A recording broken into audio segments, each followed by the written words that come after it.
My friends, I am so happy to introduce a dear friend of mine today. I hired her in my previous corporate job.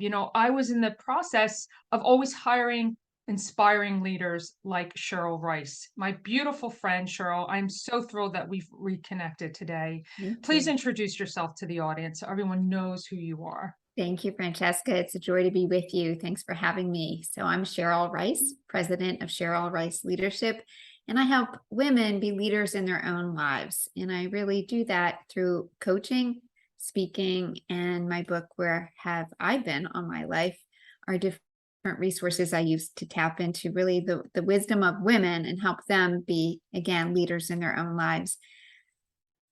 Yeah, and I think it's great. And I was sharing with Cheryl when we were getting ready for this incredible day today, how I still have that book, Cheryl. I have it. Like I haven't kept all of the books that I've read, Uh-huh. but that one had such an impact. In fact, I remember the day I hired you. I remember the presentation. I remembered how it impacted all of the women at the women's conference that I planned Mhm. for my previous employer. And you were just so great at it. Mhm. So let's unpack some of these great little secrets that you get to share and help women become better in the Well, thank you process. so much. You're like being in a spa. You're so loving. Oh, So thank you very much. It's very generous of you, Francesca. So basically, I believe that all women really have such gifts. And what gets in the way sometimes of us sharing our gifts and reaping the reward of sharing our gifts is a sense that we don't really matter to ourselves. We're very tuned in this culture. We're taught really how to tap in to other people's emotions and feelings and needs and respond. And I know this can be an overgeneralization, but in my work with women for decades now, I do find this to be a common thread that women are very, very astute when it comes to others and what other people need, and less so for themselves. So, a lot of my work is reteaching women how to tune in to their own capacity for mattering to themselves. And a lot of times we end up either explicitly or implicitly talking about themes around self care, self talk, and self compassion. And I think what you generously hired me for was to do some work with the women in your professional organization around self talk specifically and the inner critic, if I recall correctly. yes. And an incredible memory because that was probably, well, it was definitely over 10 years ago, right? And it's just amazing that the work is still needed, right? Maybe even more so today, Cheryl, because of these priorities becoming bigger and we constantly have to reshuffle, right? But Yes. I but you're emphasizing the importance of the self, right? So let's share some, like, what would you say would Mhm. be one thing to get started with if we find Sure. ourselves in this position, Cheryl, that Yes. okay, yes, I'm aware that I need to do more for myself. Where Yeah. should we get started? Well, one place to start is with self care. And I know this can be kind of trite. We see a lot of memes on social media about getting a mani pedi. And what I'm talking about when I talk about self care is a little bit deeper. And one analogy that I use, it's summertime when we're having this conversation, and a lot of people are gardening, and a lot of people I know during the pandemic took up that hobby. And I think one of my favorite things about gardening is that the plants I get come with a plant tag, right? And the plant tag tells you what it looks like when it's in full bloom. And on the back of every plant tag is care instructions. How does this particular plant need to be cared for so it flourishes? So, one analogy I like to use with the women I work with is if you were a plant, what would your plant tag say? Meaning, Mhm. what is it that you need not just to survive, but to thrive? And very often that's well beyond a mani and pedi every 6 months or every 6 weeks. We really want to look deep about what are those elements in our lives that contribute to our well-being and our ability to flourish. And when we flourish, only are we benefiting those around us, it feels really good. So that's one um, analogy, again, exercise that I usually lead individuals and groups in. Does that resonate? I see your head Oh nod. my gosh, I can't, I have the chills. I have the chills. And as we said a few moments ago, it is summer. And I'm just thinking of that perfection of the analogy, how it comes with a care tag and we should create our very own. I love that so very much because we can relate to it, Yes. right? We can relate to this incredible element that you suggested. I love And that I so want much. to give one example of that, just Please. because again, it can sound so naive and overly simplistic, but it's profound when we really get underneath it and get on our own side with it. So, I think for me, I've learned that sleep, for instance, would be on my plant tag. Sleep. And I have to get my 7 hours a night, or I'm just not good for anyone else or for myself. So what that requires is sometimes I have to give up something. I may not be able to stay out as late as I used to. I may not be able to watch that extra hour of TV. I might need to turn off my social media so I can really calm down before I go to bed. So it means that I want to protect those elements that contribute to my self-care and really champion them for myself. Yeah. Yeah. And setting boundaries. So it's just setting Beautiful. these beautiful boundaries to create this space for ourselves and Right, respect it, right? right. Yeah, yeah, I love that so much. Let's talk about, you have amazing juicy examples. Let's give them another one. Yeah, well, another one. So that's, self-care in a nutshell. Is what are those elements that really make us feel most like ourselves, and being a champion for them and setting boundaries to make sure we're weaving them into our lives. And then another one is that self-talk and how important it is that we get on our own side with our self-talk. And then what I tell women is it's like the roommate in your head. And I remember my daughter went to school her freshman year of college. She's, complaining about her first roommate. And I said, you know what? You're going to need to stick it out. And this is why you're in college. See what you can learn. And by the end of the first semester, what do you know? My daughter was bringing her home for Thanksgiving, right? I mean, so they Right, became friends. So we right. all need to learn how to befriend that voice in our own mind. And as I say, it's the most enduring conversation of our lives is the one we're having with ourselves. And for so many women, as you know, Francesca, that conversation is not always pleasant. And Right. sometimes we're talking to ourselves in ways that we would never talk to somebody else. So Right. learning how to identify that voice. And so you asked for a tip or technique. One thing, and I'm sure we did this in the workshop you and I participated in, is draw a picture of what your inner critic looks like. Oh, I remember that.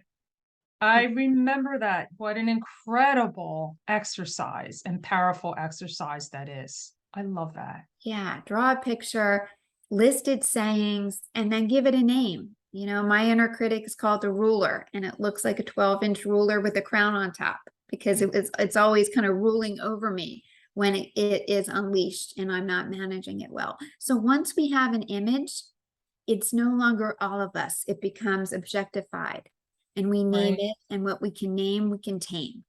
So that would be, again, I'm really distilling a lot of information in this short time because I want to give Sure. listeners like boom, boom, boom, bang for their buck. But that's Yep. something, develop a relationship with your inner critic. And to do that, draw a picture, name it, share it with a friend, because then you'll start to giggle and you'll release some of the energy. We take our inner critics so seriously, and they're really, really, really there just to support our growth. They do Right. it in a very inelegant way. So there's more to Right. be on that, and people can reach out if they want more. But Well, thank you. Yeah, and it's so great because, and sometimes the inner critic is fed by the outside, oh, right? no doubt. Any doubts that someone else will have that, oh no, you can't do that. And then suddenly it becomes ours. That's right. We internalize it. That's a beautiful observation. These are most often, these internalized messages from often well-meaning people, but messages we get from society, from the media about how to be, who to be, and then we claim them as our own. And our work as we develop and grow as women and people really is to discern the voices and choose the ones we want to listen to. And that gets into self-compassion, which is how do we develop a voice of self-compassion and learn how to be with ourselves in a deeply tender and kind way, a deeply tender and kind way. And sometimes, as Kristen Neff, who's written 2 beautiful books on self-compassion, her most recent is Fierce Self-Compassion. She talks about also the other side of self-compassion that's not tender, but fierce, which is around setting boundaries, standing up for ourselves. So these elements of befriending ourselves and treating ourselves as we would a dear friend or our favorite pet or a child in our life, it really has to become something that we reteach ourselves, because very few of us were taught were you taught in school? Were you taught by a caregiver how to be kind to yourself? Very few were. And it's transformative. And we know there's so much research on the impact of self-compassion in terms of well-being and health, and the impact that that then has on others. So these practices are win-win. They are not selfish. They are essential for our fully kind of functioning, beautiful selves to emerge and to have the joy in our lives. So self-care, self-talk, and self-compassion, I found to be really essential elements in a life where we feel like we matter. I love that so much. I'm sending you such an embrace, because self-care is not selfish. And I think perhaps not that we were taught this, but we prioritize things like family, right? But we have to remember that we can't take care of them unless we prioritize us first. Like you said, you came out and said it, sleep. Yes, sleep is very, very important for us to be able to go throughout our day. And if you don't have a proper night's sleep, nap if you can, right? A lot of us are working from home. Rest is productive. I've shared that with a number of my friends and clients myself, that rest is productive, and then re-energize yourself. But oh my goodness, Cheryl, so many juicy mic drop moments we have here. I love it so much. If we were to sum it up with one statement on self-care, what can we remind our guests today? I would remind your guests that it's a journey and that practice makes permanent. Practice makes permanent, not practice makes perfect, but practice makes permanent. So put one thing into practice and do it regularly, and that will make all the difference. That is so beautiful. So beautiful, Cheryl. So, I love to ask my guests, because they all get to speak on stage and in front of the Zoom camera or whatever you have going on in your life. Is there a particular piece of clothing or an accessory that's important to you, and how does it make you feel? That's such a great question. And I love thinking about this. And it's actually this bracelet that I have on, which says, it's got little like quasi pearls around it. And then in silver, it says "You matter" on it. And this was actually very meaningful because it came from a client that I worked with for a long time. And she gave this to me as we completed our work. And it meant so much to me. And I wear it so often as a reminder of my own mattering, because we all struggle with this and we all need to be reminded. We all need to be reminded. So wearing this makes me feel, reminds me of my purpose, at least professionally, is to support women. And it also reminds me of my own practices to take care of myself so I can be all I want to be for myself and for those I serve. So it's this bracelet that says "You matter." Oh my goodness. How perfect. How perfect. I love it. I love it so much. Cheryl, if someone wanted to reach out to you and continue the conversation or learn more about you, where's the best place for them to find you? On LinkedIn, Cheryl Rice, Okay. or my website, CherylRiceLeadership.com. Wonderful. What I'll do is I'll put the link to both of those places in the show notes to make it super easy for people to find you, because they absolutely should. Oh my goodness. Breath of fresh air you are today. Thank you so much for your time, Cheryl. Have an amazing day. You too, Francesca. Thank you.